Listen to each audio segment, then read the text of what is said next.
Jeffrey Mishlove is a psychologist and is the only person in the world to hold a doctorate in parapsychology. He's a legend in this broad field of research and is also a prolific interviewer via his YouTube channel, New Thinking Aloud. He's interviewed so many extraordinary people and great minds about a plethora of fascinating topics. See description for timestamps and relevant links. So, Jeff, you're a long-time legend in the field of parapsychology, and via your show, New Thinking Aloud, you've spoken to seemingly everybody that's ever been involved in the field. Please tell me briefly about how it all began and about your journey since then. Oh, okay. Well, nice to be with you, Ben. I don't yet think of myself as a legend, and I probably have interviewed fewer than 50% of the people who are active in the field, probably much fewer than 50%. But I'm very happy to be with you. I've been doing this a long time. Yeah. I started out doing interviews in 1972. Wow. I bet that was before you were born. Yeah. And I've been engaged in the field of parapsychology. I started doing my doctoral work in 1973 in parapsychology. I had a long-standing interest in the field, even going back to my undergraduate years. But there were several turning points that occurred to me when I was in my early 20s, particularly when I was living in Berkeley, California. I began having a series of psychic dreams. In one of them, my great-uncle Harry appeared, a much older man. I hadn't seen him in a long time. And it was very powerful, so much so that when I woke up, I was crying and singing at the same time, which I've never been in such a state any other time in my life. So I wrote home and said, "How's Uncle Harry? I had a dream about him." And my mother called me immediately and said, "How did you know? Uncle Harry just died." And when that happened, it awakened something in me. I realized I could no longer continue what I was doing then, which was I was a graduate student in criminology. I was doing group therapy sessions with murderers and rapists at San Quentin Prison. And I decided to change the direction of my career. I realized I had to figure out what was going on with this visitation from Uncle Harry. That was more important than just about anything. But in order to study the esoteric, the occult, the psychic, the mystical levels of reality at a university like Berkeley, it was almost impossible.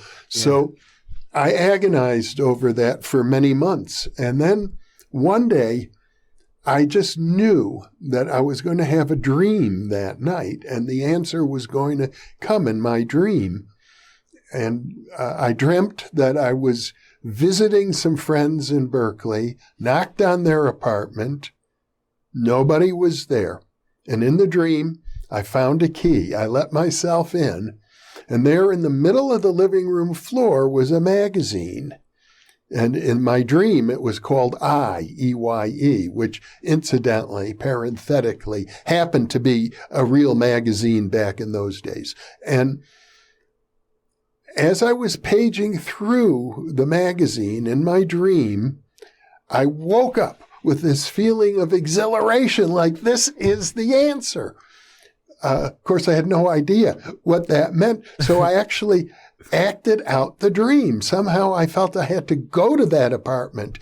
I put on my tennis shoes, because they didn't have running shoes back then. Everybody wore tennis shoes. And I ran across town 5 miles to this apartment, knocked on the door. As I had dreamt, nobody was home. And it so happened that I did know where they hid a key, under the doormat of all places. So I took the key, let myself into their apartment, went into the living room, and there in the middle of the living room floor, as I had dreamt, was a magazine. Wow. Not It had a different name. It was called Focus. And if you have listeners or viewers who live in the San Francisco Bay Area, they'll know they are likely to know that Focus is still the magazine of the nonprofit, listener-sponsored radio and television in the San Francisco Bay Area. So when I was paging through that magazine, it dawned on me that I could pursue my interests in all of these subjects, the paranormal, by getting involved in the nonprofit sector of the media. So that's when I went over to KPFA FM. It's a Pacifica radio station in the city of Berkeley, where I lived, a nonprofit station. And even though by then I had a master's degree, I said I'd like to volunteer. And they said, sure, sit at this desk, and when you hear the doorbell ring, push this button and let people in the front door. So I gladly took that assignment. And within a few weeks, I'd learned a few things about producing a radio program, and I produced a little program about how you don't have to be from out of town to be psychic, because I had a number of psychic friends living in Berkeley. Yeah. And the program director liked it so much, he said, well, we have a regular slot for you every Tuesday and Thursday at noon. If you wouldn't mind hosting this interview called The Mind's Ear. So within a few weeks of having had this dream, I found myself sitting across a table, and the world-class experts on book tours going through the San Francisco Bay Area, because your listeners may not know, Berkeley is part of the San Francisco Bay Area.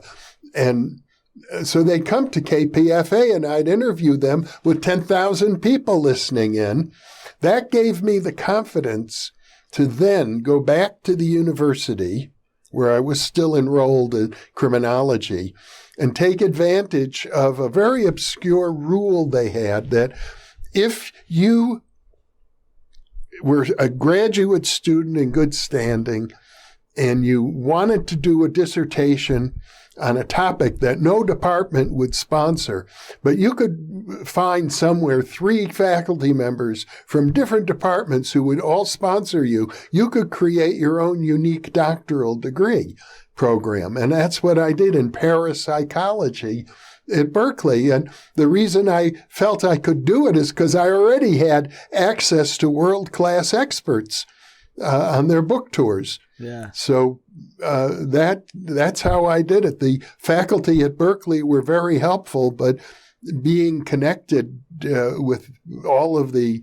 authors, because this was in the middle of the 1970s, the human potential movement in California was an enormous social movement, and all of a sudden I was right in the thick of it.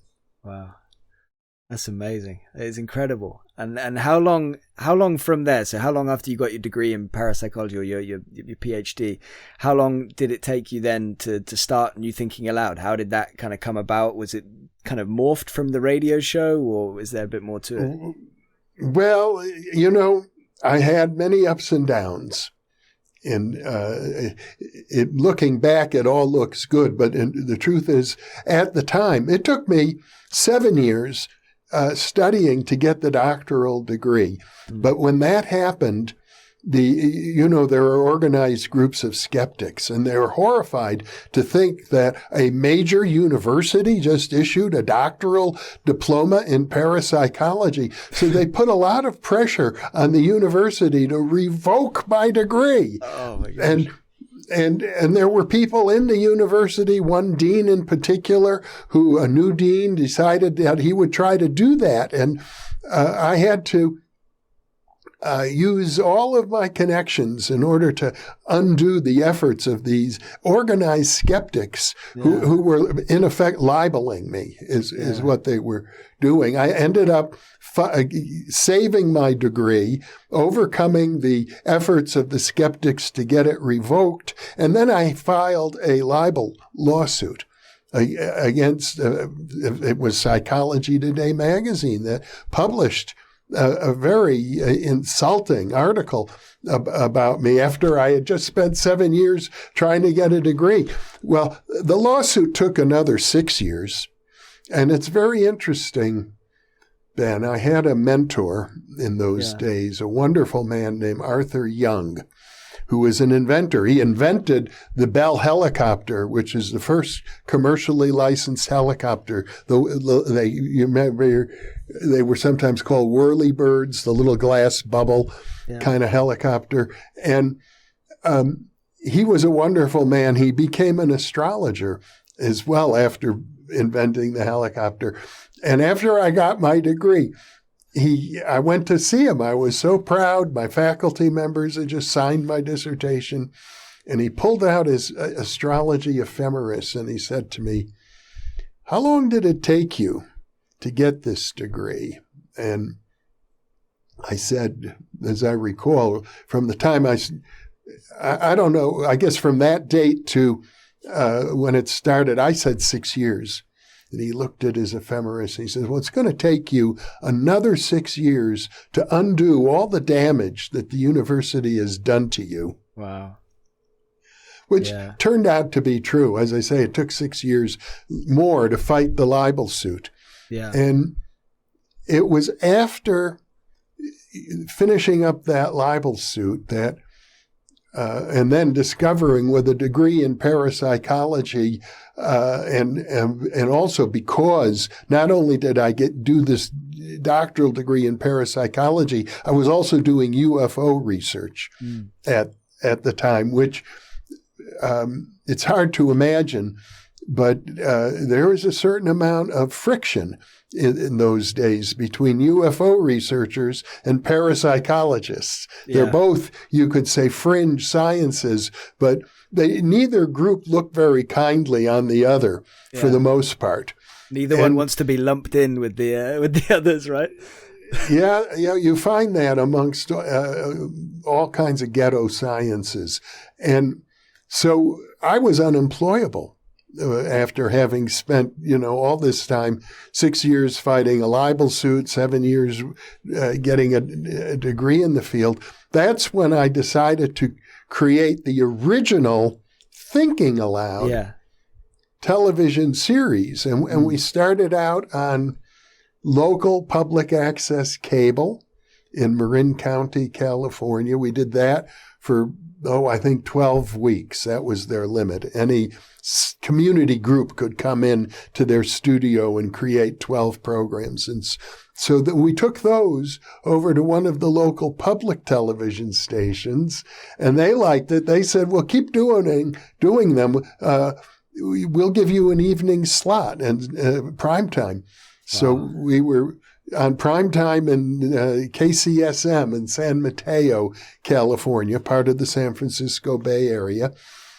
And then after a year of doing that, they said, "We'll sponsor you on the satellite uplink to go to public television stations all over North America."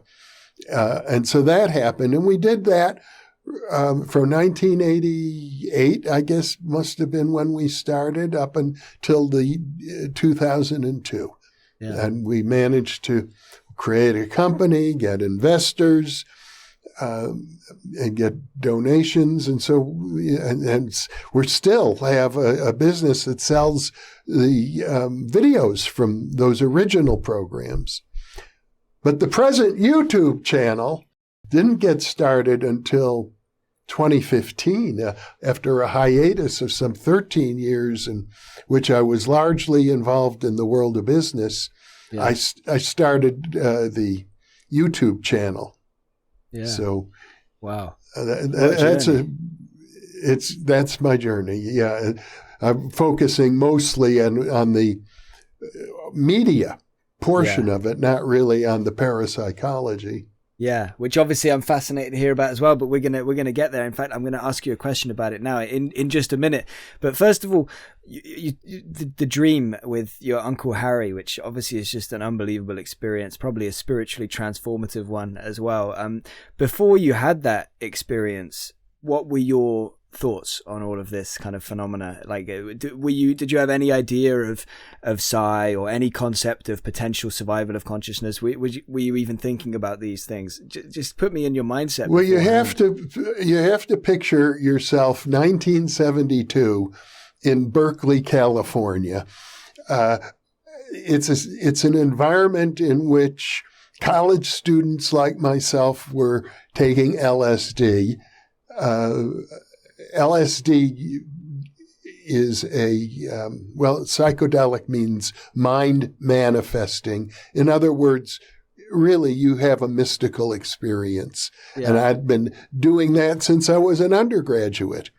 And in fact, as an undergraduate, I actually, back at the University of Wisconsin in Madison, I did a senior honors thesis on the psychology of religious mysticism. Mm.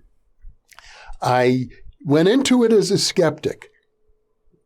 I thought it'll be very interesting to find out what forms of psychopathology cause people to imagine that they're seeing ghosts and the like. Mm-hmm.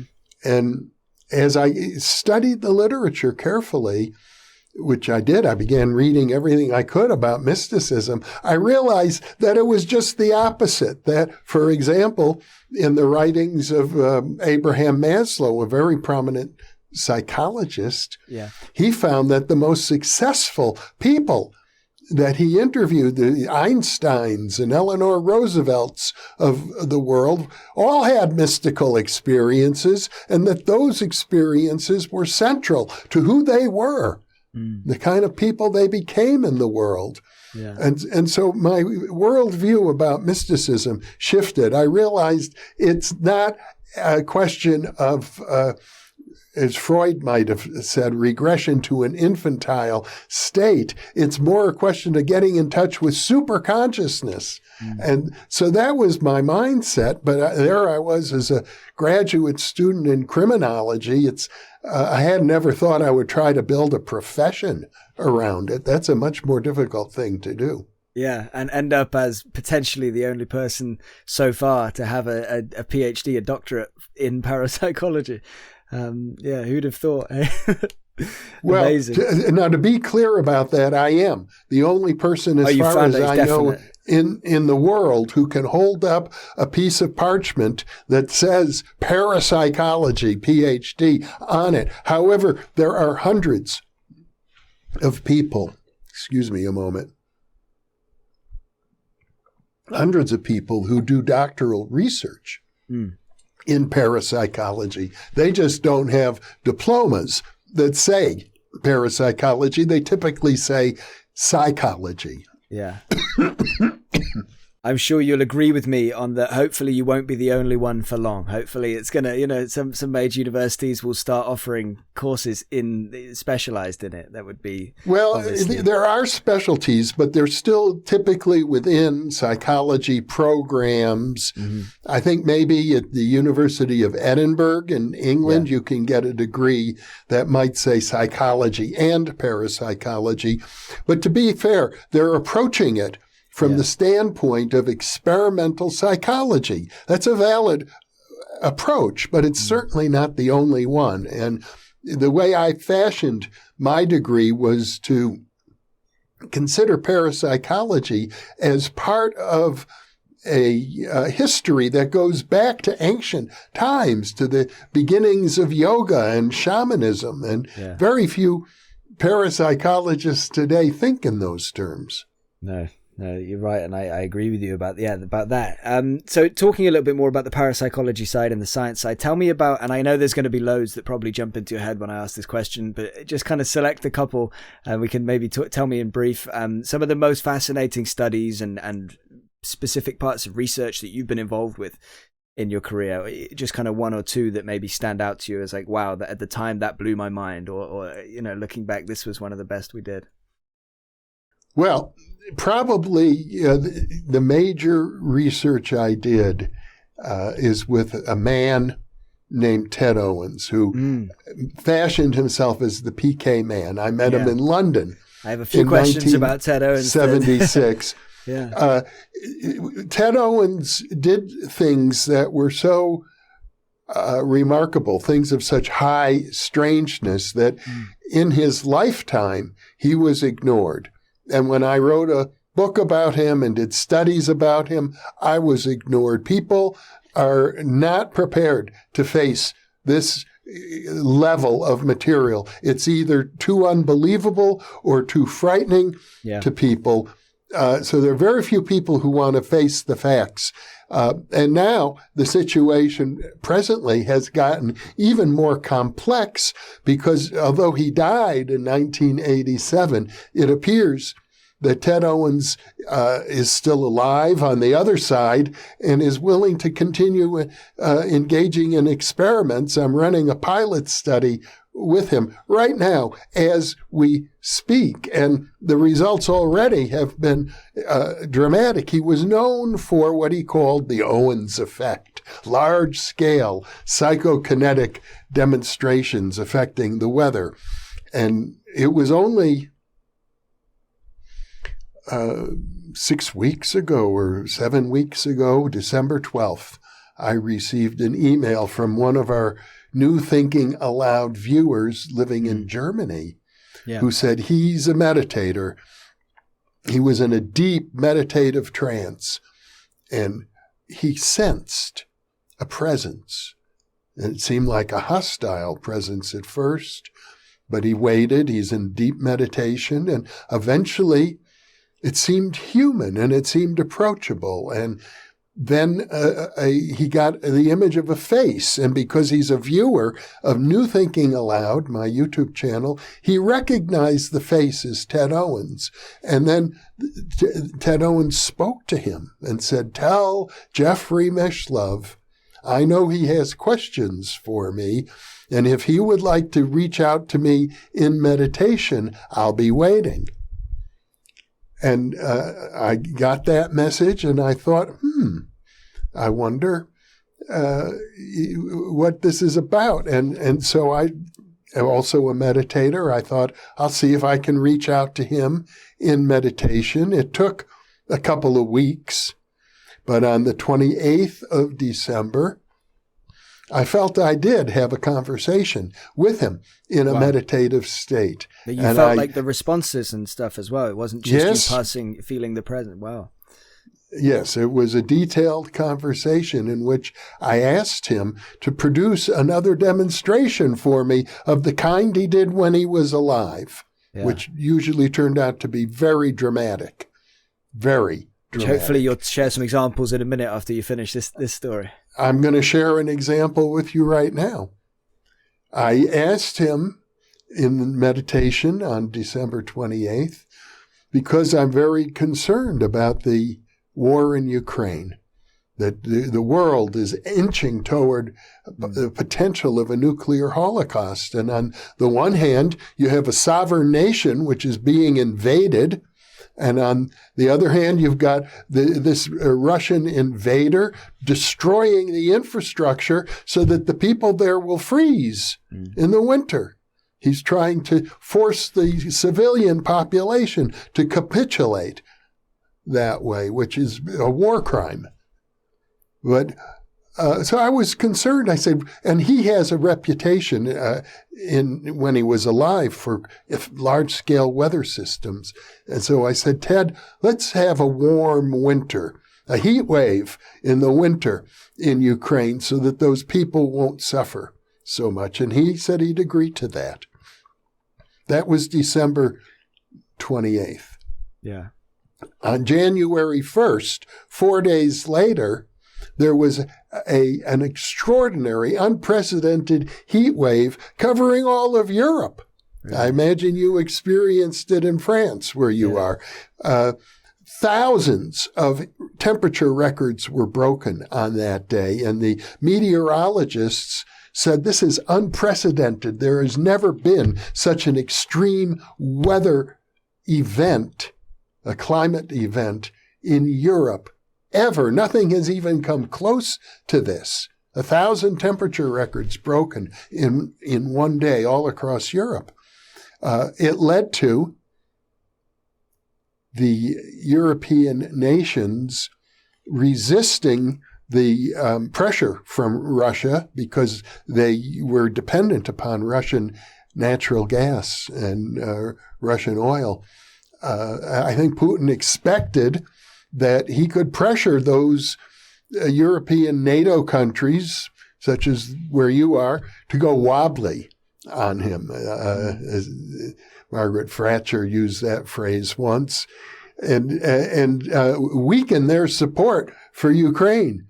But that didn't happen because the heat has been so enormous in the month of January that their supplies of natural gas actually went up, not down. And the price of natural gas dropped to levels that hadn't been seen since before the Ukraine invasion by Russia, which meant, amongst other things, that Putin has less money with which to prosecute this war.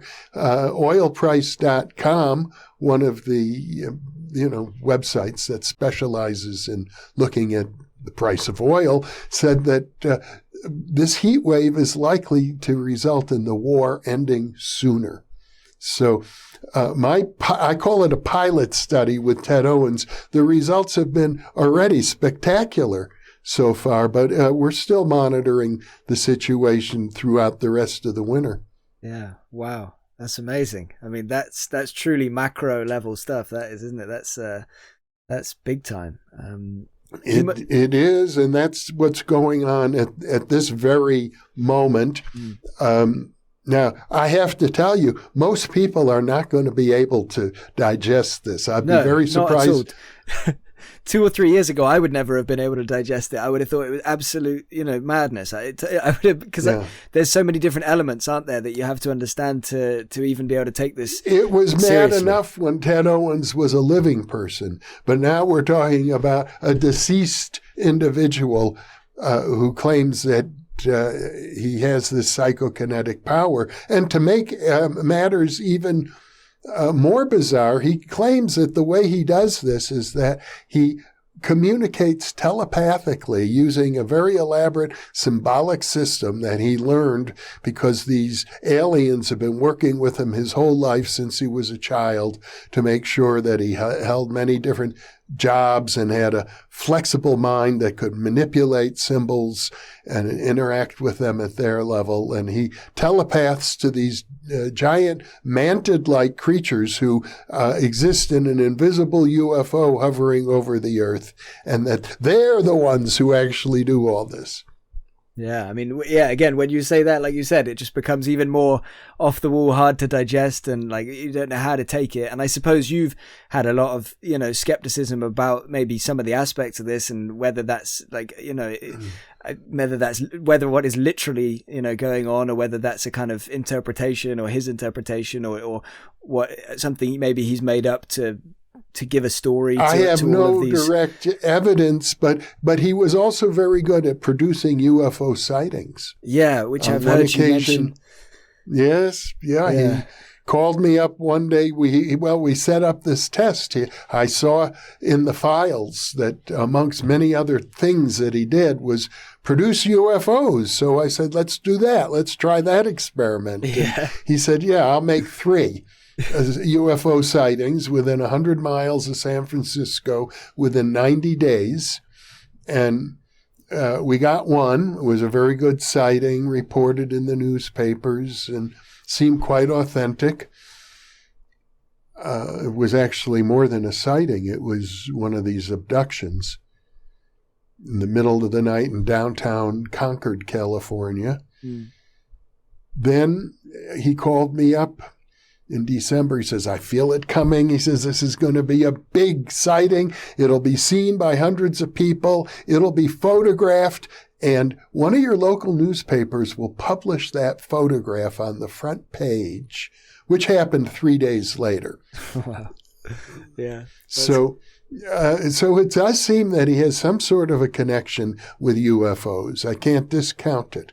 Entirely. And these days, now that the U.S. Navy is acknowledging that they have had all kinds of UFO sightings, on radar and on videotape and so on, it's much easier to take those claims very seriously. Mm. Yeah, I mean, it seems like the whole thing has to be taken seriously. I mean, again, just to put it in perspective, obviously everybody that would hear that and maybe not be aware of you in detail, not be aware of the phenomena that we're discussing, it would sound like nonsense, wouldn't it, to most people that are on the kind of on the outside. But you're somebody that you've witnessed Ted perform these things, haven't you? You've seen it. You're aware of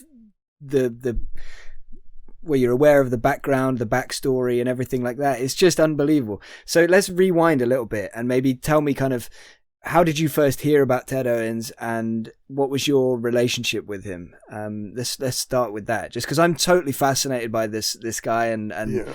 Obviously, right? As anybody. Well, he was a legendary figure long before I met him. Right. Yeah. And so there were people I know, UFO enthusiasts here and there, who said, "Look at this. You got to pay attention to this guy." But I didn't really have much time for it until 1976, in February of 1976, when I went to a big military-industrial think tank in Menlo Park, California. It was then called the Stanford Research Institute. Today it's known as SRI International. Mm-hmm. And that's where my friends Hal Puthoff and Russell Targ were doing research in remote viewing. And it was just getting off the ground. They were getting funding in those days from the CIA, although they didn't talk about that much. But they had published a book about it, as I recall, Mind Reach. And they were very open about the remote viewing research they were doing. And because I was a parapsychology student, they invited me to come and visit their laboratory. Wow. And do a remote viewing experiment there, which I did. It was a very successful experiment.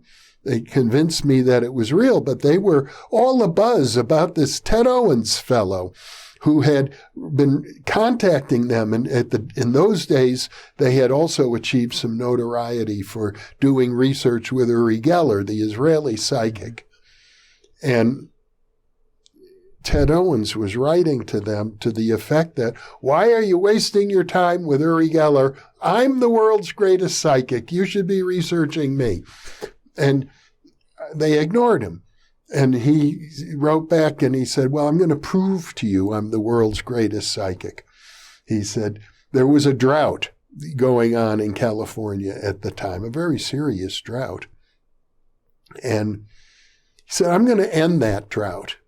And you're going to know that I ended it because there's going to be rain and sleet and hail, every kind of weird weather and snow, which you almost never get in the San Francisco Bay Area, and UFO sightings and power blackouts. Then you'll know it's me because your local newspaper will write a story saying the drought is over." At the time, the local newspapers were saying no end in sight to the drought. But about 3 or 4 days later, all of these things happened, and the local newspaper ran a story, "The drought is over." And so Owens had convinced them, but they were getting funding from the CIA. The last thing they wanted was another flamboyant psychic. They wanted to work very quietly, out of the public eye. So here I am, a promising young graduate student. They said, "Would you mind taking all of our files on this guy and following up on the research? It'll be a good project for you." So I did. And then they did send a little notice to a popular magazine in those days called Psychic Magazine about how Owens had ended the drought. But, they got the whole thing off of their plate. I now had it. And the thing is, there was a conference in England, in London, that summer. And the people in London were experiencing a drought. serious drought. They had in the outlying towns, they had to bring in water by truck. And so they invited Ted Owens to the conference. It was called the Parascience Foundation Conference at the University of London. And I went there, and Ted Owens showed up speaking at the conference. It's a long story. I won't go into all the details, but we became friends at that point, and I pursued the research with him from that time in the summer of 1976 until he died in 1987. Wow. Yeah, I mean, extraordinary, isn't it? It's unbelievable. Yeah. So you knew him for, what, about a decade? As far as you're concerned, he was a legitimate psychic. Not only was he a legitimate psychic, but he understood science quite well. Mm-hmm. He was a member of Mensa, the organization of people with high IQs. Yeah. And when he was a college student, he went to Duke University, and he became an assistant to J.B. Rhine, who was the founder of American parapsychology and had a parapsychology lab at Duke University. So he understood scientific parapsychology quite well. Yeah. And he realized he had a unique gift, and he wanted to use it to be of help to people in the world, to end droughts and things of that sort. Mm. He wanted nothing more than to reach out to scientists and to get the government interested in harnessing his talents for the good of humanity. But everywhere he turned, except for a small coterie of people such as myself, he was ridiculed. Scoffers. And laughed at, yes. And he turned bitter as a result. Yeah, I imagine that would happen. That would do that to you, but... Was he ever tested in a lab? I'm sure it probably was, right? But no, not to my knowledge. He was never tested in a lab. And to make matters worse, he specialized in large-scale phenomena, not like card guessing or throwing dice. Yeah. Now, he claimed that the people at Rhine's lab understood that he had these abilities, but it was always informally, and it had nothing to do with their formal research. I don't know that he would have done well in a formal laboratory setting either. It's like... there have been studies, Masters and Johnson did all this research of bringing people into a laboratory to have sex, but for the most part, it doesn't work well. No, and there's a lot more nuance with this, isn't there? Yeah.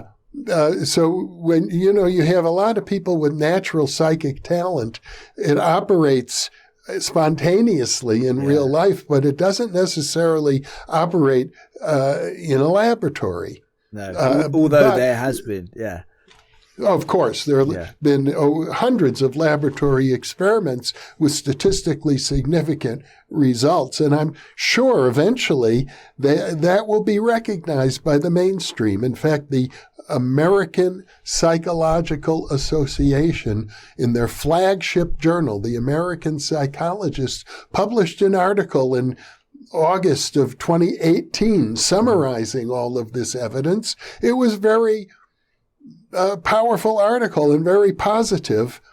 And then some psychologists wrote a rebuttal, and they said, doesn't matter how good the evidence is, because as far as we're concerned, this is impossible. So who cares? You don't even need to look at the evidence to know it can't happen. Yeah, that old classic. It doesn't matter what the stats say, because it can't happen. It just can't. So it doesn't. Yeah.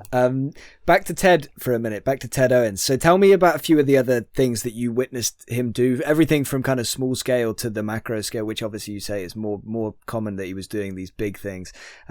And you witnessed, I don't know how many demonstrations you witnessed, but I think you said that he performed over 150 kind of large scale demonstrations that were all seemingly verified. Obviously, we can't say for 100% certain, but it seems like that was about 2/3 of them were verifiable according to my analysis. Yeah. The thing is, when you say witnessed, I don't necessarily know that I've personally witnessed any of them because I'll give you a typical example of a very powerful one that I didn't witness. He called me up on Christmas Eve, 1985, and he said, "Jeffrey, this is the most important phone call you will ever receive. It's up to you to warn the United States government not to launch that next space shuttle, because if they do, my UFOs are going to knock it out of the sky." Now, I ignored that phone call because for two reasons. One, in recent years, up until then, it looked as if his abilities were waning. I didn't see much. And also, the U.S. government wasn't about to listen to me in any case. No. They're going to delay the mission, just based on the word, No, but on January 28th, about a month later, the Challenger space shuttle exploded. And I didn't witness it, but it happened. Yeah. There's no doubt that it happened. And with these large-scale events, it typically works that way. I know of one instance where there was an immediate result that was witnessed, and that was an occasion. I wasn't the witness, but I interviewed the witness, named Sidney Margulies, an attorney in Philadelphia at a time when Ted Owens worked as a high-speed typist in the law office. And they were in a hallway one day, I think in a stairwell where there were windows looking out in this skyscraper over the city of Philadelphia. And it was a cloudy day, but it wasn't rainy or stormy, and there was no lightning. And Ted Owens said to the attorney, they were probably out there having cigarettes or something, he said, "I can make lightning strike." And he said, Ted Owens, "You want to see?" The attorney said, "Yes, okay. Why don't you make lightning strike over there?" And he pointed to the Camden Bridge leading between Philadelphia and Camden, New Jersey. And Owens pointed his finger, and after about a minute, a bolt of lightning struck in that direction. Now, the odds of that happening are less than 1 in a million. Yeah. By chance. Probably substantially, I guess. Yeah. Yeah, that's incredible. I mean, it is just wild, isn't it? Like, how do we even digest this? That there was, it's one thing to understand that everybody has a bit of these abilities, but then when there's people, do you think everybody has that potential inside them? Well, the Ted Owens, I don't know. I think it's distributed in the population, much like mathematical or music or athletic ability. And Ted Owens was, at the extreme end. And on top of that, he was, because of his work with J.B. Rhine, he understood science. He was devoted to trying to convince people scientifically. Yeah. I imagine that there are shamans who, they do the same thing in their local communities, but it never occurs to them to try and reach out to the scientific community. Yeah, probably right. Have you ever met anybody with similar kind of ability, let's say, or similar level of ability? No, never. I've met people occasionally with pretensions, but they have not been able to deliver. Owens delivered over and over and over and over and over again. Yeah. As I say, I have over 150 files of demonstrations like this, where he'd send letters in advance to scientists saying, "This is what I'm about to do." Wow. And then there would be newspaper clippings of these unusual large-scale events. Yeah. Heat wave in the middle of winter, a cold wave in the middle of summer, events involving hurricanes, tornadoes, lightning strikes, power blackouts. There was a study he did once working with a researcher named Max Vogel, who was the director of research for Mensa back in the day. And Owen said he could influence football games. He loved to sit in front of his TV, and he had multiple TV sets, so he'd watch them all. And he'd be smoking cigars and drinking whiskey, watching these football games. And he said what he could do is he could make the team that was favored fumble the ball so they'd lose the game. And so they did that for a season. And Max Vogel reported that getting the underdog team to win the football game, he was successful 75% of the time. Wow. Yeah, that's crazy. So Owens sometimes said, I can make the team fumble, but that doesn't mean the other team will win. Yeah. So, Do you watch football at all, Jeffrey? Do you know about football? A little bit. Just to make a really quick side note, it's something that popped into my mind a few weeks ago, and I haven't kind of vocalized it to anybody except my partner. And maybe this is the time to finally get it off my chest. You were aware of the stuff that happened with the Buffalo Bills and Damar Hamlin, like he had a cardiac arrest on the field. Well, obviously, America's, it's a very religious country and everything like that. And I know there were thousands upon thousands, probably tens of thousands, maybe hundreds of thousands of people praying for him and praying for the team and, his teammates and everybody in that area and all that kind of thing. And I just thought it was really special, quite kind of, again, 2 years ago, I would have brushed it off as total coincidence and nothing to write home about. But now I'm kind of like, when the game following that, I think it was the last game of the season, but it was the game immediately following that. One of the Buffalo players on a kick returns, he scored 2 kick return touchdowns in one game, which I think was either the first or second time that's ever happened in NFL history. And something about it just felt bizarre. Like that kind of thing is not supposed to happen. One player scoring 2 unbelievable, full length of the field touchdowns. And one of the commentators, I think it was Tony Romo, was saying some stuff. It was like, oh wow, yeah, everybody's been praying but it did feel like something strange there, and again, I was thinking the amount of community that must have been putting their prayers and their good thoughts and their vibes, their kind of collective consciousness towards this Bills team and this area, and then for that to happen, I just thought it was fascinating. So I don't know whether you think maybe there was something there, but I think there could have been. Who knows?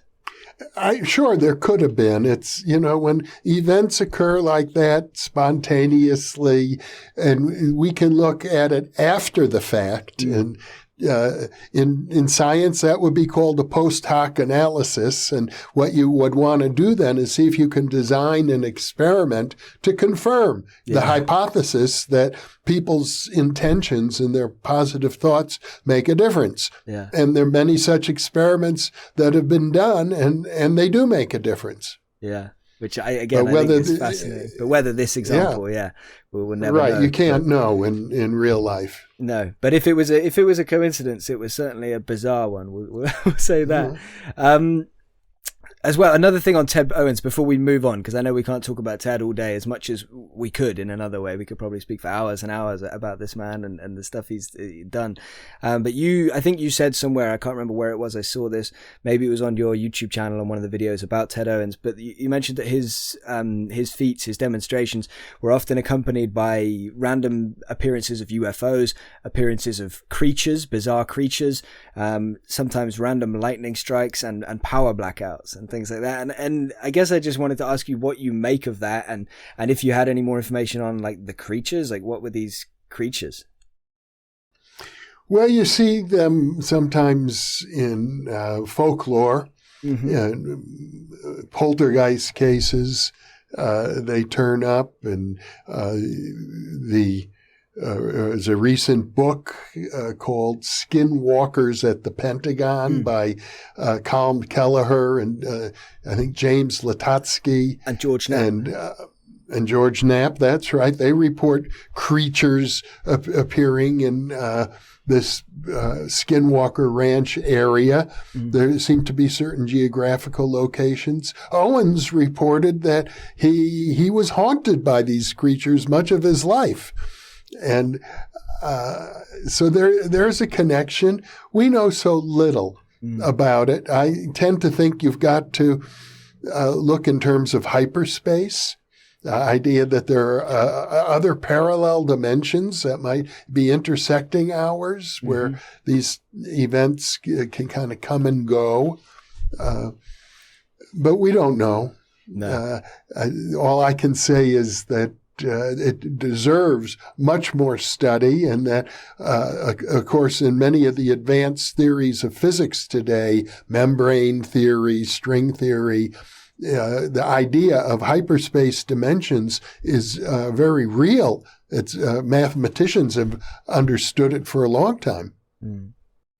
Yeah, I just thought that was fascinating, and it kind of, it's these sort of adjacent phenomena that kind of have things that seem related and connected, and then there's times where they maybe don't seem so, but it's all just this big confusing amalgamation of phenomena. Most people are thinking, what does this have to do with me? I got to earn a living. I've got to put food on the table, feed my family. I don't want to know about this stuff.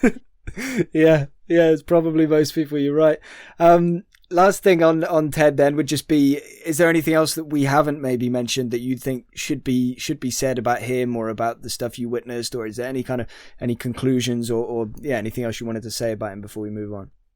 No, we can move on. Yeah. Okay, cool. But obviously everybody, if they want to learn more, Jeffrey's books, and have a look at Jeff's YouTube channel with videos about the PK man, Ted Owens. I'll put some links in the description below. Jeff, have you ever bent a spoon? No. Never? Have you ever seen anybody bend a spoon? Well, I have seen spoons that people say they bent, and I have no reason to disbelieve them. No, but you've never seen it happen? While it was happening, with close-up, good look, no, I cannot say that I ever have. Now that you mention it, but I have no reason to distrust the testimony of people like fellow parapsychologists such as Dean Radin and Lloyd Auerbach, who say they bent the spoon. It became soft and easy to bend. That's how people report it. I spoke Ted to Dean Owens about basically it said it's just as easy to affect a hurricane as a spoon, but I personally haven't witnessed it.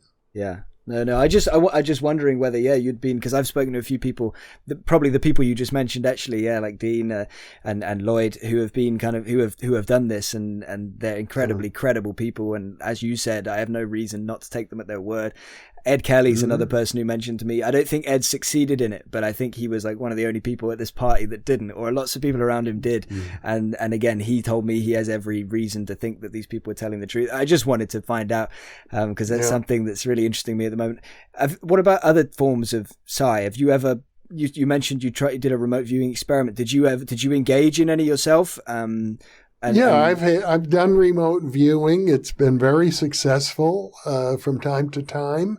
I've had all kinds of dreams and synchronicities, but they're all spontaneous. And I'm sure because I'm in parapsychology, I'm more alert to it when it occurs. So I've probably had hundreds of little things like that, but never anything that I could say is really under my control. No.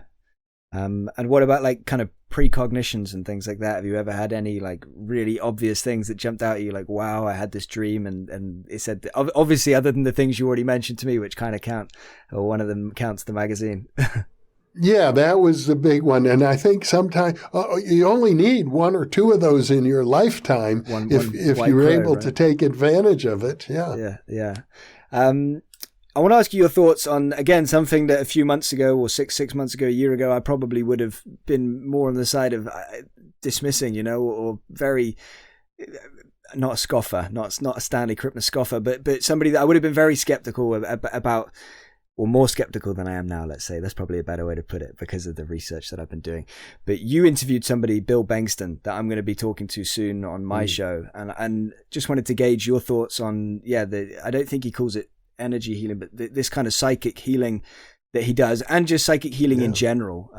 It doesn't have to be just Bill's technique or whatever that they've established there, but just kind of talk for a few minutes on that, if you don't mind.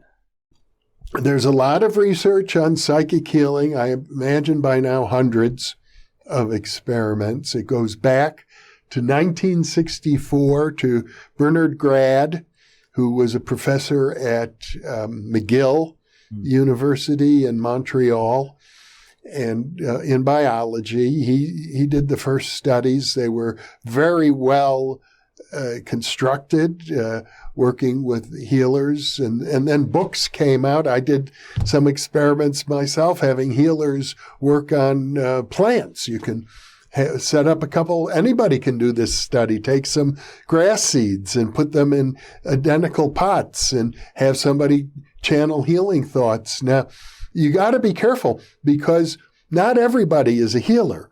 Some people, if they're depressed, if they have lots of personal problems, if they try to send healing, what they may end up sending is their own dark thoughts. Oh, right.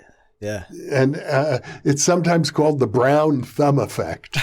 So when people, but people, I mean, to cultivate healing, to be a healer, in my experience, anybody who's on a spiritual path understands that healing is a part of that path. But to be a healer, you have to learn how to receive healing. You have to learn how to heal yourself first and foremost, so that your mind is clear, that your thoughts are positive, and then you can share them with the world at large or with particular individuals. That makes sense. So have you ever tried it? Did you try it on this plant, did you say, on the... No, I did the experiment. As I'm looking back now, this was many years ago, and I had some friends who were part of a healing religion called Joe Ray, try to channel Joe Ray to the plant. It didn't work too well, as I recall, and then I learned that these people were having lots of personal problems at the time. So I don't, it's not enough to say I belong to a healing religion or I'm a Reiki practitioner. You have to be in a healing state of mind, and just going through a ritual that your religion provides for you is not necessarily enough. I thought Bill Bengston's everything he says about it sounds absolutely fascinating, like mind-blowing stuff. And well, he's very credible because he has the published research to back him up. He's shown it in the lab, hasn't he? With otherwise it would be unbelievable, but not nearly as unbelievable as Ted Owens. Yeah, that he's in a unique world of his own with that. Yeah, it's that is unbelievable. Jeff, you wrote the book, The Roots of Consciousness. I know this is, again, another huge subject that we could spend hours talking about and still barely scratch the surface. But just kind of in a few minutes, again, just what's your take on the hard problem? Like, what is the deal with our consciousness? Do you follow any kind of particular theory that's out there, or do you have your own kind of aspects that you'd say, I think this, I think that? Yeah, take it away. Well, the hard problem of consciousness is, how is it possible in a material world that consciousness would exist at all? Yeah. And but the problem is predicated upon the idea that we live in a material world. That at the bottom, the basis of our world is what? Quarks. Or, some kind of subatomic particles. Everything is built up from that. Yeah. But it appears more and more that we don't live in a material world. We live in some other kind of a world. Even the great physicist John Archibald Wheeler once said, it's not it, I got it reversed. He says it's not bit from it, meaning that information is not a product of matter. It's really it from bit, meaning that bit, meaning a unit of information, is what the world is made out of. The world is made out of information. Well, information doesn't exist in a vacuum. Information exists in a realm of consciousness. Yeah. Without consciousness, there's no information. And I think what scientists are coming to understand is that the bedrock, the foundation of reality, is not little particles like little billiard balls bouncing around, and everything else is made out of that. No, the great founder of quantum physics, Max Planck, once put it this way. He said, consciousness is at the bottom of reality. You can't get underneath consciousness. Yeah. And he doesn't mean your personal ego or my ego. He's talking about something far more fundamental, a universal consciousness in which we are all embedded. And so rather than to say the brain produces consciousness, it's more accurate to say consciousness produces the brain. Yeah. Wow. So that's a great way of putting it, by the way, at the end, is rather than the brain producing consciousness, consciousness that produces the brain.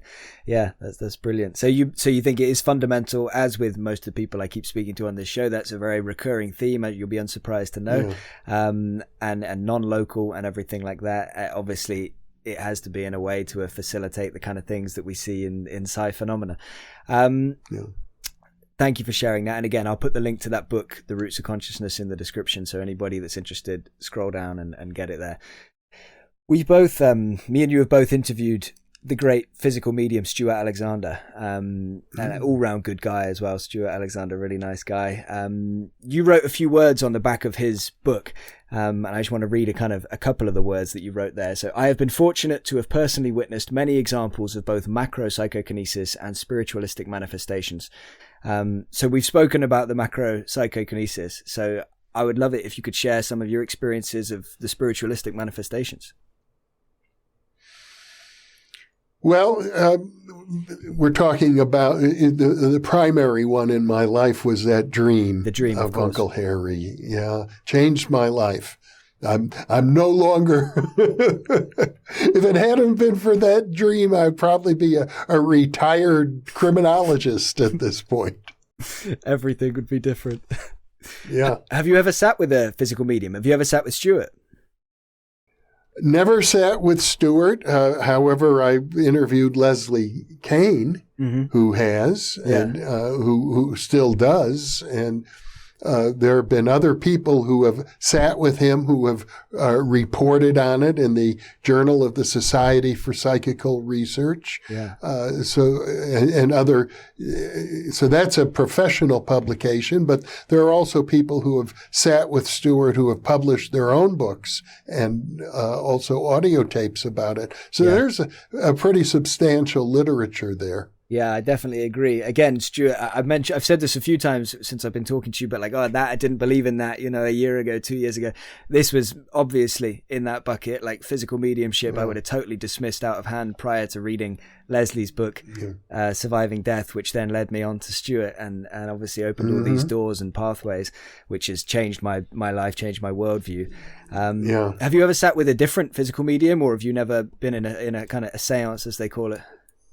Well, I worked with Uri Geller. I sponsored Uri Geller's first major public appearance in the United States. And when you asked me, have I observed things bending? Well, I didn't observe them close up, like 6 inches away from my eyeballs. But there were many occasions in which I was in the room and observed things happening. Probably the closest one that I actually observed was when Uri took a seed, wasn't a mung bean, it was another little bean that sprouts, and he held it in his hand, and within minutes, just holding it in the palm of his hand, the seed sprouted. Wow, that's something. Wow. Yeah. So just briefly on Uri, before I let you carry on whatever you were going to say, is he legitimate as far as you're concerned? He's a legitimate psychic. Yeah, and every time I mention Uri Geller, I have people who say, no, what about the time he was on Johnny Carson and he didn't perform? That proves he's he's phony. But of course it doesn't. No. I mean, I don't expect, when it comes to psychic functioning, including Ted Owens, who I regard as one of the all-time greats, it's like Babe Ruth or Hank Aaron, two of the greatest baseball players who ever lived. They hit home run after home run after home run, but they struck out more than they hit home runs. Yeah. Yeah, it's a great... They're not remembered for their strikeouts. They're remembered for the home runs. And so you have to appreciate that this is, in science, what would be called a stochastic phenomenon, meaning it's predictable in a statistical sense. It's not necessarily predictable each and every time. Yeah, yeah. The very best psychics that I've ever known, I've known many, have track records that are less than 100%. But I run into skeptics who say, well, if he's really psychic, it should work every time. Yeah. Like, like you get in your car and turn the key, although these days cars don't have keys the same way that they used to, and it starts up every time. But it's not the same. No, I guess we'll say if Brady was actually good at American football, he would never have thrown an interception in his entire career, right? It would have been flawless every time. So yeah, it's there you go. It's like that. And all of the social and behavioral sciences work that way. Yeah, this is no different. It's humans. It's what's going to happen when you work with humans. So we just talked about physical mediumship briefly. Have you ever? I mean, I'm sure you've had readings from mediums, mental mediums. Have you ever had a reading from a medium that you considered to be evidential, that like for the most part I avoid readings. I don't go out seeking readings from psychics. It's just never been an interest of mine, psychics or mediums. A couple times I've did it, I was disappointed. But what has happened is, because I have lots of psychic friends, many of them will spontaneously come to me, like this fellow in Germany who sent me an email and said, Ted Owens appeared to him. Yeah. Occasionally, psychics will come and say, I have a message for you. I have or even a strong intuition that this is for you. And they turn out to be remarkably accurate. Yeah, when it happens that way. And then that would be, if anything, even more evidential, because it's like the equivalent of a drop-in communication in medium. It's like totally unexpected almost. Yeah, that's right. Yeah, wow. So I think it was last year, the Bigelow Institute of Consciousness prize. Was that last year? That wasn't it? Well, the prize was issued in December of 2021. Okay, yeah. So 2 years ago now. So anyway, Bob Bigelow, he's a billionaire involved with UFO research, involved with life after death research, involved with lots of fascinating things. His kind of, is it an organization, the Institute of Consciousness Studies? I'm not sure, but that the organization.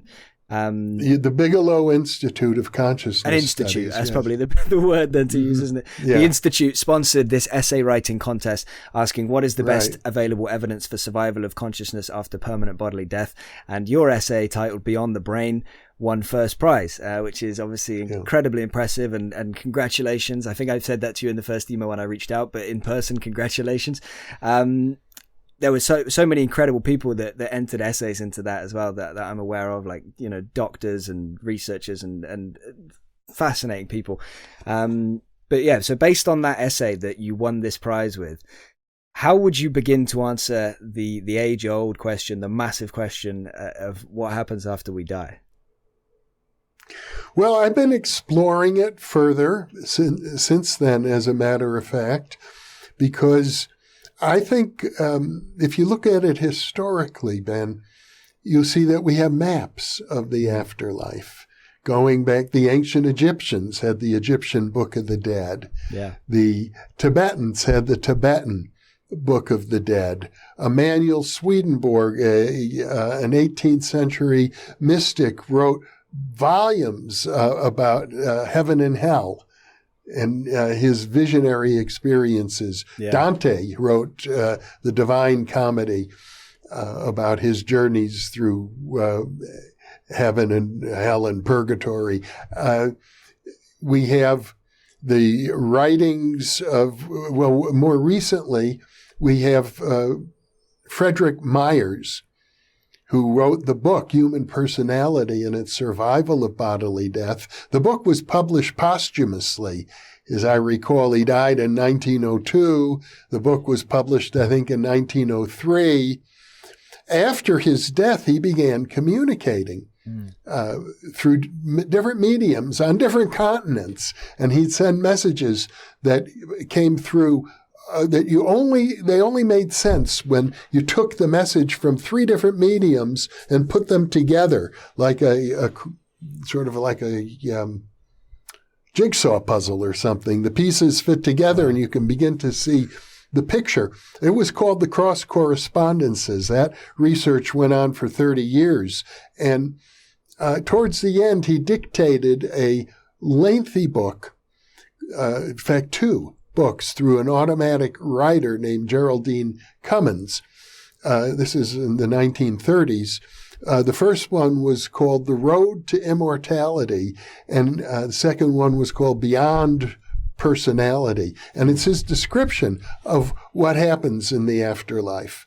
Wow. So we have all of these descriptions and maps to go on, and there are many others as well.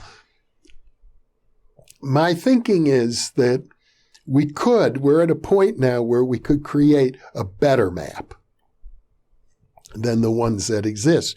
For one thing, we could try and synthesize all the existing maps, see if they make sense. What are the commonalities? Yeah. Another way to approach it that I've been exploring is to work with people who have had near-death experiences under hypnosis. Okay. To see if they can go back into the near-death experience and maybe even further into the afterlife realms. That's a fascinating thought, by the way. I've never thought about that. Yeah. Yeah, no, I've been doing that, and we're getting fascinating results. You got to appreciate, though, you're taking data from a realm that pretty much transcends this physical experience. We live in a realm that is bounded by space and time in very straightforward ways. So we understand. We use clocks and calendars, and we measure space by feet and inches and miles and units like that, astronomical units, light years, and so on. But when you're in, I'll call it hyperspace, when you're in the afterlife, everything is different. The most fundamental characteristics that here in the physical plane we think about as permanent and fixed, like space and time, are not in the afterlife at all. They're very different. Yeah. So to try and translate that into human language is going to be, because language is based on our sensory experience for the most part. We don't have good language to deal with the afterlife.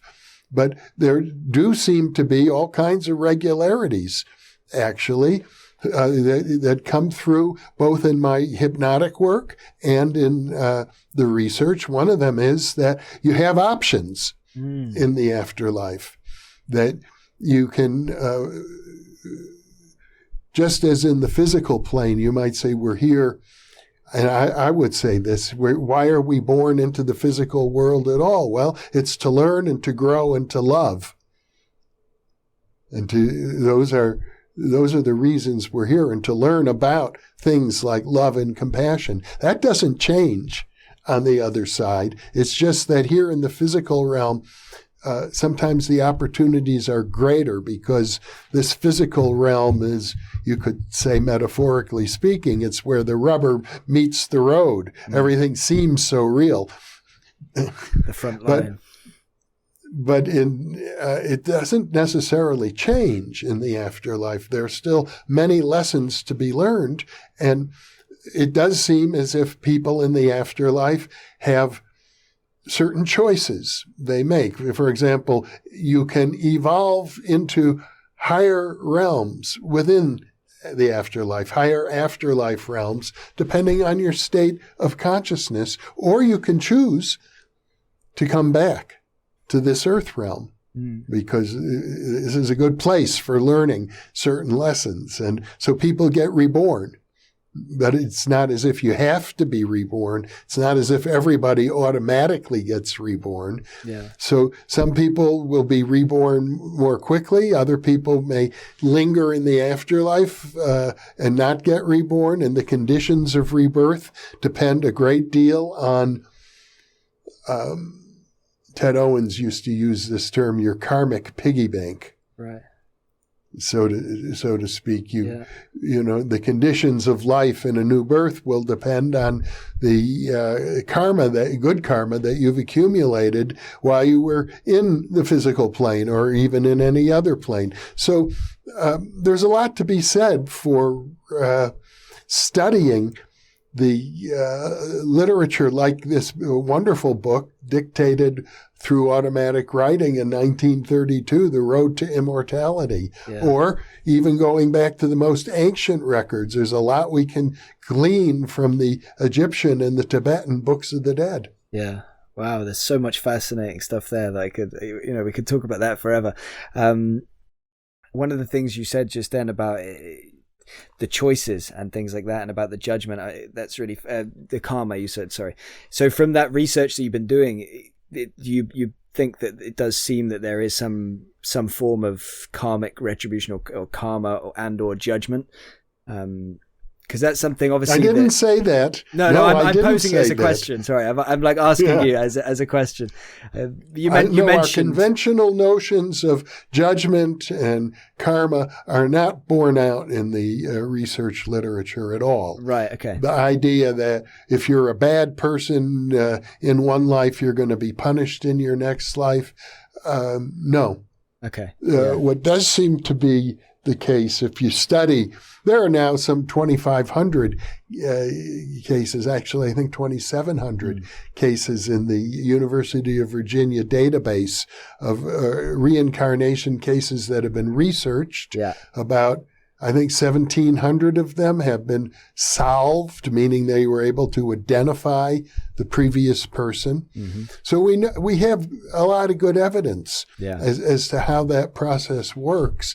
I'm not saying there's no karma, but the idea that it just automatically works, some people talk about instant karma, and that could happen. I'm not saying it doesn't happen in real life. You do something bad and immediately it comes back and hits you on the head. Of course that can happen, but what does seem to happen more from the research literature is that the tendencies that you die with, the personality tendencies, the habits that you have, those are what continues.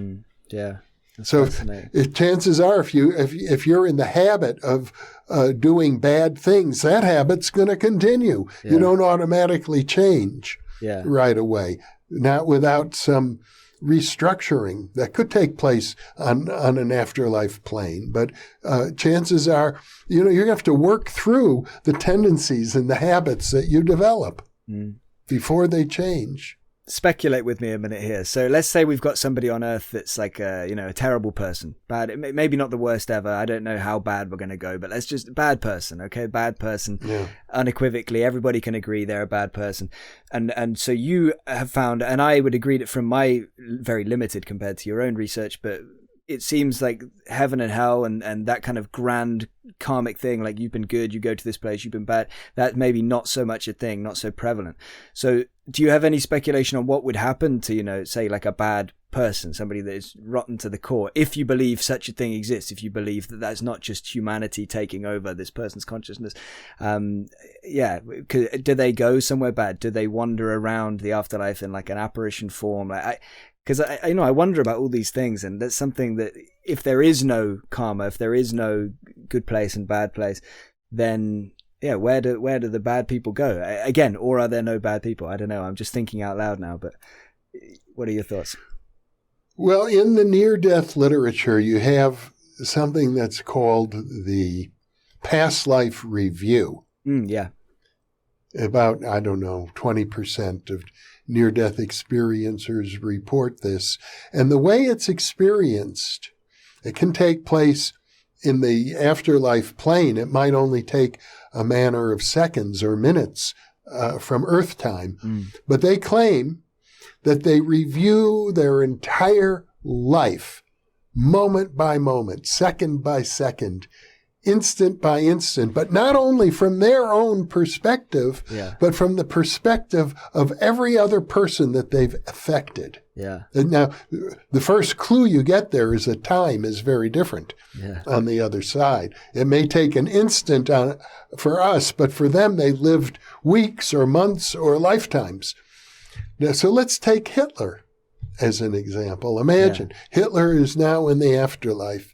He's going through a past life review. He will experience all the pleasure that anyone else has ever experienced as a result of him, and all the pain. Emotional and physical. All the pain. So, that makes me understand from these experiences that real people report. This is not just theology. This is the reports of people who have been there and come back. I don't know that everybody experiences a past life review, but that's certainly an option. And let's take a person like Hitler. If Hitler has experienced all the pain that he's caused, all these millions of people, one would have to say, is the mystics have said that in spirit we're all one. That Hitler was a bad personality, but we are born into this world in spirit to experience everything. To know what every kind of experience is about. So what seems like good and bad from one perspective, and from a human perspective, if you were to list a bad person, Hitler would be high on the list for most people. I know some people still think of him as a hero, but even those people will find someone else who they think is high on their list of bad people. But at the end of the day, one way to think of it graphically is every time you take in a breath of air, you're breathing in molecules that were breathed in by Hitler, or by Genghis Khan, or by Stalin, or by Tamerlane, or by any other great mass murderer. We all share this environment, literally, the molecules of air that we breathe. And so whatever is going on in the realm of consciousness, it's affecting everybody. And I think the mystics are quite correct when they say, we're one with everything. That's kind of the bottom line of all of this. It makes it very difficult to do parapsychology and ask a question like, is Ted Owens living on the afterlife? If you're one with everything, then how do you begin to make distinctions and separations? So there are all kinds of problems like that have yet to be addressed. Yeah, absolutely. But no, that was a brilliant answer, Jeff. Thank you for that. I have come across those with that element of the life review where like you experience everything from everybody else's point of view. But I needed that reminder at that moment. That was really good. So I guess it in a way we could say that the worst human you are, right? So you used Hitler as the example. So all the pain and suffering that he caused, he's gonna experience that back in the next world, in the afterlife. And so no matter how much suffering and pain you cause on earth, you're gonna feel that level back from everybody that you hurt from their point of view. And so maybe in a way, the life review for people that again were kind of bad people, maybe you're always guaranteed that they're going to get the right amount of medicine, life review medicine to help their soul on their journey and start anew, or I don't know exactly how it works, obviously. But yeah, there's fascinating thoughts. You were just talking about oneness and we'll all be one and that kind of thing. Do you think, again, from your research, from the conversations you've had, from the studies you've had, obviously we're still speculating, but do you think that we would retain our personality and our memories, or do you think it's more likely we kind of absorb kind of into this one, this greater consciousness, the universe? I don't know. Well, I think there are options. It's not. Okay. I think you have many, many different choices. Some people would probably prefer to sort of dive back into the great ocean of consciousness and lose their individual identity, and other people would prefer to retain it. And I think the number of options on the other side are probably comparable to the options that we have over here. Yeah. That is fascinating. Again, really, really nice answer. It was funny because for a while when I was having these conversations like months ago on this show and asking people what they think, in speculation terms, what do you think happens? And a couple of times I gave my kind of 2 cents and my thoughts, and it was never like, this is not like my belief, a firm, rigid belief or anything like that. But I would always say that, yeah, I feel like that we'll have a choice. I just, with all the different stories that I was kind of, I was convinced by the past life memories, some of the cases of those children, convinced there's something going on with NDEs, convinced, after my conversation with Lloyd Auerbach that there's something to apparitions. Obviously Leslie's book again did enormous things for me, but it did take me down that road of like, maybe there's a choice, and I like to think there would be, again, whether it was just wishful thinking, but it feels really good to have you say that from your research it seems like that could be the case. Wow. So is that what you're doing with the winnings from the contest? Is that the research you're going to be doing in part with that? No, not necessarily. It's not very expensive to hypnotize somebody, and it's not about the money. Have you got any big plans with that? No, I don't have any big plans. The bulk of the winnings go into the New Thinking Aloud Foundation that helps support the video channel that I do. But for the most part, I'm looking, I'm 76 years old. I've hope to be able to continue what I'm doing for another decade or two. But and I'd like to make sure that I'm going to be comfortable during the next couple of decades. But I don't have any other big plans. No, fair enough. And obviously you just mentioned you're 76, so I'll join the group of everybody that talks to you by telling you that you look great. So somebody's probably going to comment and say we look like brothers. Somebody did that with when I spoke to Dean Radin, somebody commented saying you look like brothers, and I'm thinking, well, Dean is quite a lot older than me. Hopefully I'm at least a younger brother, because So I found out something about you that I wasn't aware of before. Quite recently I found out that you used to be a past life regression therapist. I think maybe it was in a conversation you had with Gregory Shushander. I heard you mention that, because he's somebody I'm reading his book at the moment. I'm going to talk to him soon. So tell me about that.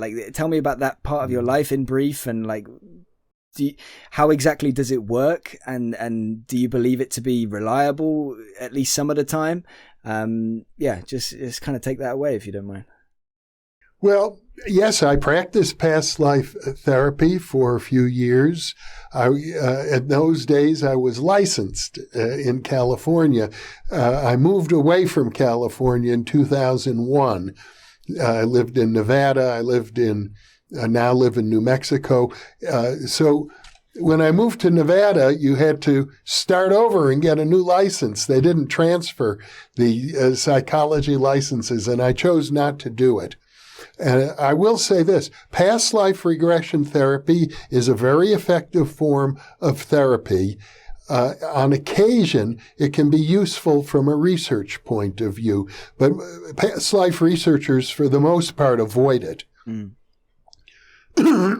Excuse me. The reason they avoid it is very simple, that if you're trying to research a past life and a person comes up with all kinds of accurate information about somebody who lived in another era, in another location. So if you're dealing with an adult, they've had all kinds of opportunities to read about or to watch television or movies about these things. So whatever they report to you is going to be largely tainted by at least the possibility that the information they're providing, even if it's highly accurate, is something they learned along the way. Yeah. Whereas if you're doing what most researchers do, they specialize in young children who virtually as soon as they can begin to talk, start describing past lifetimes. These children are much, much less likely to have picked up this information in some other way. Yeah, no, absolutely. So I don't regard past life therapy as being particularly useful in parapsychology, although there are occasionally cases that come up that are very strong. Yeah. Did you ever have some, I don't know if you call it a patient or however you phrase it, but when you were practicing as that, when you were a therapist, did you ever have somebody come to you that you were able to help them access some past lives that you were left feeling like, wow, that convinces me? At least, obviously you can't put it through loads of science and you can't check it in a lab and test it, but were you left internally feeling like, yeah, okay, that convinced me that is that guy's or lady's? Well, they're almost always emotionally convincing. Yeah. That's the whole point of it. And you could do the same thing in therapy. Ask a person to make up a fantasy, make up a dream, create a story, and they'll create a story which is ultimately revealing of their own psychological dynamics. Mm-hmm. So I think past life therapy is at least as useful as any of the other therapies that work with active imagination. Yeah, okay. And occasionally it's more than that. But until you research it, you can never know. Mm. Did you ever were you ever in the seat of, talking to a past life regression therapist? Have you ever done any regression like that? Have I ever done past? Yeah, I don't understand your question. I've done hundreds of past life regressions. I have. But what you mean? I've never done a regression where we're able to research it and document that the information that came through was accurate. Okay, got you. I have had people regress me. Yeah, as a patient. That's what I was trying to ask, but I just phrased it horribly. So, but yeah, that's what I wanted to get at. Well, people. Let me see how to start this story. Walter Semke was a good friend, now deceased, mm-hmm. who wrote a book called Return of the Revolutionaries. Came out in the late 1990s. And at the time I was doing interviews, I interviewed Walter about his theory that people who were alive during the Revolutionary War are still alive today.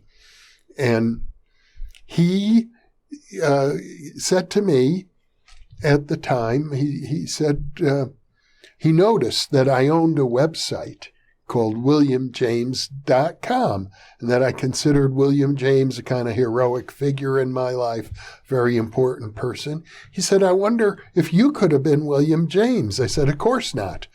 I'm not William James. He's a hero. He's somebody I aspire to. I'm not him.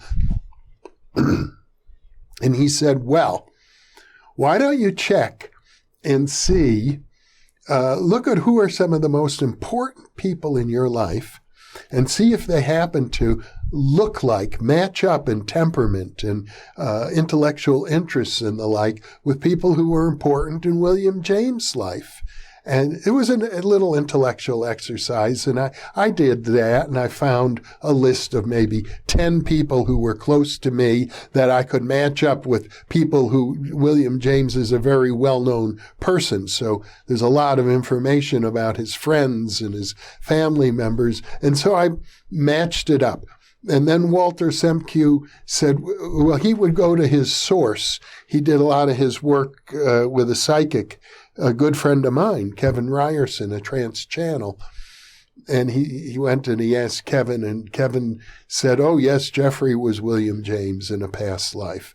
And then Charles Tremont, a man I've interviewed, now deceased as well, became a past life therapist. And he said, well, why don't I hypnotize you, see if you can go back to William James. And he hypnotized me, and there were a few small details that he felt,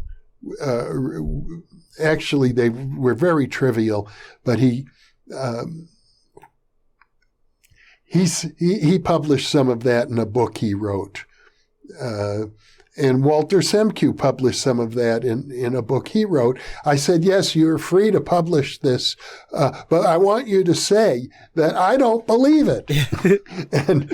So he said that. He published it. He said, Jeffrey doesn't believe it, but either would William James. So when Charles Tremont hypnotized me, I would go back to sometimes this William James lifetime, and I would get stomach pains. I'd have to come out of it. Now, William James was a very sickly man, so he had a lot of ailments. And Charles Tremont said, see, that's a sign that Jeffrey really was regressing back to William James' lifetime. But the truth of the matter is, I knew a lot about William James historically, so none of anything I came up with under hypnosis, wouldn't have been particularly valuable. Yeah, nothing was significant enough to convince yourself.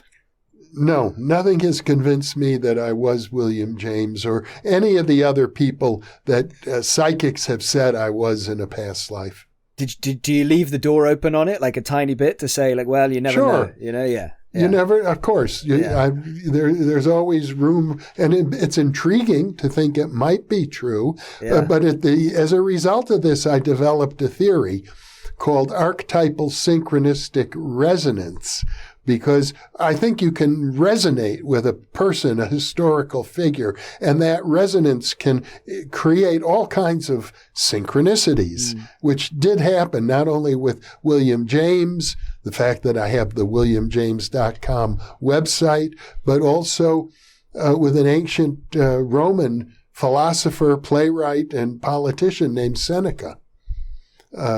I had a strong resonance with Seneca, and many synchronicities have occurred as a result of that resonance. It led me to publish an essay on it called Archetypal Synchronistic Resonance, a New Theory of the Paranormal. Wow.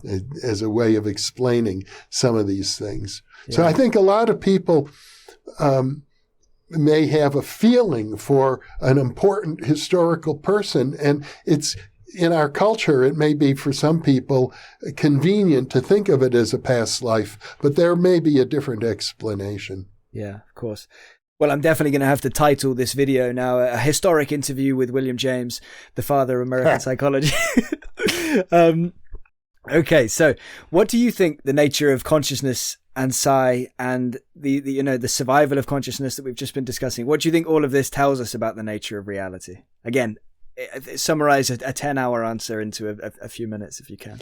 Well, we did discuss earlier the idea that the basis of reality is consciousness itself, or what some people have called mind at large, not individual consciousness, but our individual consciousness only exists because we partake of mind at large. And one way to think about it would be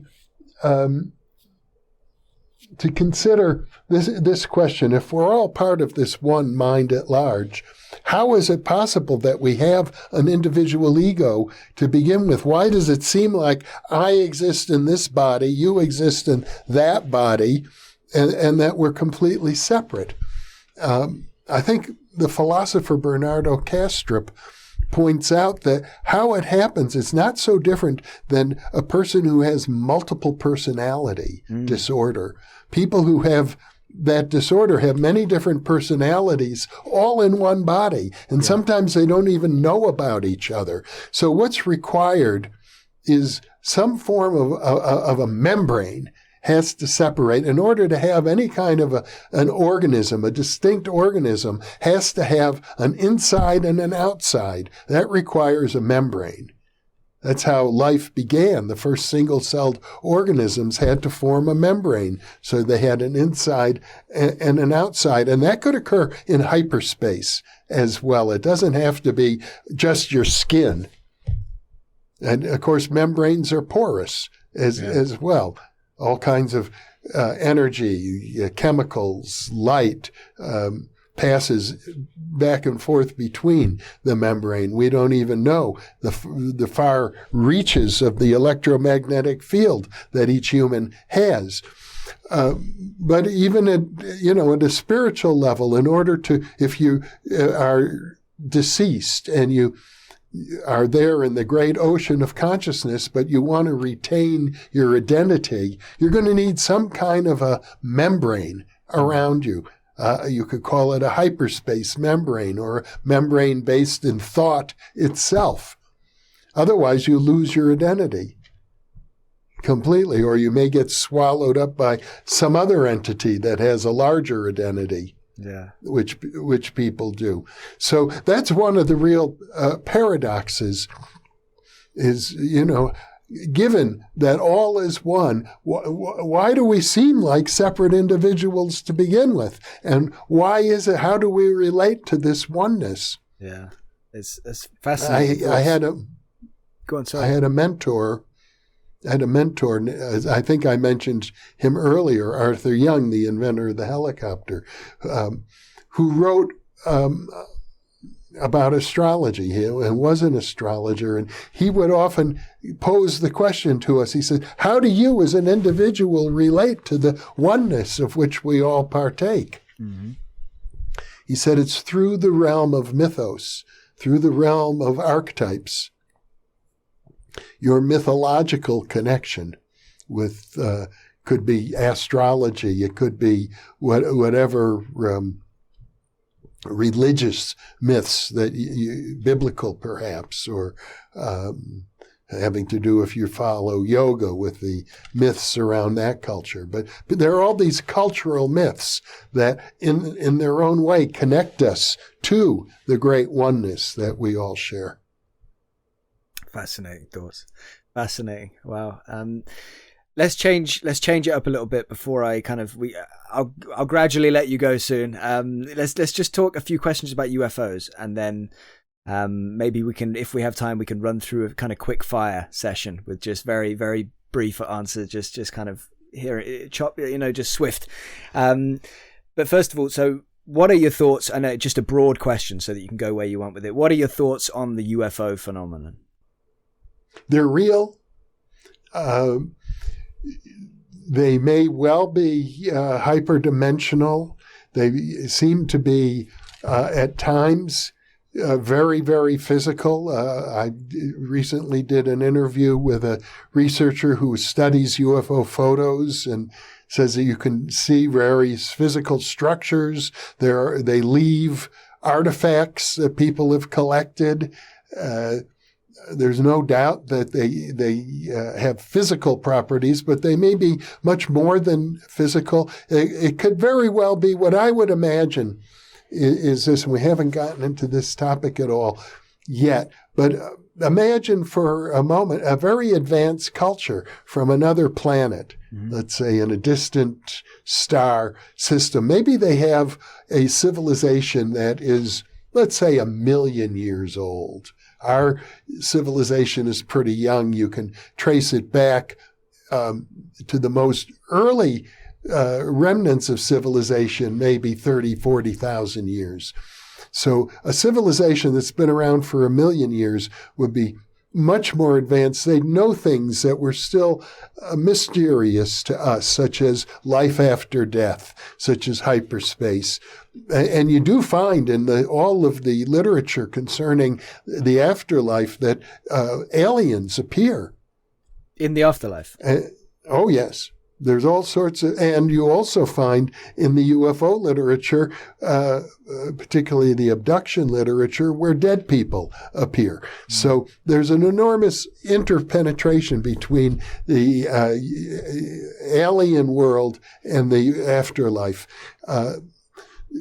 So I would say the first thing about it, if it's that kind of an advanced civilization, they have great knowledge of the afterlife that we haven't yet mastered at the level of a civilization. Yeah. So, I think their technology reflects that. I recall one obscure book I came upon where a man was engaged to a woman and she died in England. But then he had many, many communications with her after her death. And she was explaining to him that where she lives in the afterlife, they've given her a vehicle to move around into different afterlife realms. And as she described this vehicle that she has in the afterlife, it seemed very much like a UFO to me, or a flying saucer, some kind of craft that would take her wherever she wanted to go. So maybe it starts there, and if you can take it across different dimensions of time and space as well, it might be like both a time machine and a spatial machine, because as I mentioned earlier, space and time in those realms are nothing like what they are to us in the physical plane. We're very constrained here in the physical plane by our notions of space and time. Yeah. Yeah, that's fascinating. The thing about being given the vehicle, that, that's a really interesting kind of twist. Yeah, wow. Is there many accounts like that? No, I haven't come across others, but that one caught my attention. Yeah. It reminds me of one thing that I think I mentioned it to somebody recently. I mentioned it to Leslie, and it was a similarity that I had noticed, and it was in stories such as, with Lloyd Auerbach, stories such as his Lois, the apparition. Are you familiar with that story of Lois? He went to somebody's house and there was an apparition there, and she'd been communicating with the boy that lived in the house. It was very kind of... It confirmed itself in lots of ways, like the people he was with and the things that were able to be communicated. And anyway, apparently they asked her what she looks like as a consciousness, and apparently she described herself, I believe she described herself as like an orb, basically, a floating ball of light, and which is obviously incredibly similar to lots of UFO sightings. Sometimes they accompany the actual craft of the UFO. Sometimes that is the sighting of a UAP. It's an orb. And I just thought that was fascinating again. And when you mentioned about the craft thing, like, who knows where the overlaps end. So do you think, again, I get the impression you're very open to what this phenomenon could be, what it could represent. We don't know. We're aware of that. It's unidentified. But do you think that we're alone on this planet? Obviously we're not. There's lots of intelligent animals and things like that. But in terms of a non-human intelligence, maybe a technological intelligence, do you think we're alone on the planet, or is there something else here with us, whether it's always been here or whether it's newish or whatever it might be? Well, I'm inclined to think that there are hyperspace dimensions that interpenetrate ours right here on this planet. When we talked earlier about the various creatures that seem to move in and out of some other dimension and appear on this planet, that they're very close by, but not quite in this physical dimension. That seems like a reasonable hypothesis to me. Yeah, so you're not so much on board with kind of interplanetary ETs coming here in their physical spaceship, and you think it's kind of things a little bit different. You think maybe the interdimensional. You recently spoke with Jacques Vallée, didn't you? And I think he's more on that side of things potentially. Well, I think both and. Yeah. Of course, there might be multiple different phenomena taking place at once, and it does seem often like that's the most likely outcome. Okay, Jeff. So again, this has been amazing today. I appreciate your time so much. I've really enjoyed it. And I just wanted to ask you if there's any kind of last words, any words of wisdom that you want to leave with people that have been watching and listening today. Thank you, Ben. It's been a pleasure to be with you. My final thought would be this. It's about love. It's about compassion. It's about keeping your heart open to everyone. And even I would go so far as to say everything. I know it's almost inhuman to do that. We all seem to want to have somebody or something that we really hate. But this is a wonderful world. All of it is wonderful, even the things that we don't like. So for myself, I hold as an ideal to love everyone and everything all the time. It's something I aspire to. It's not something that I can ever say that I attain, but I think it's a valuable goal to have.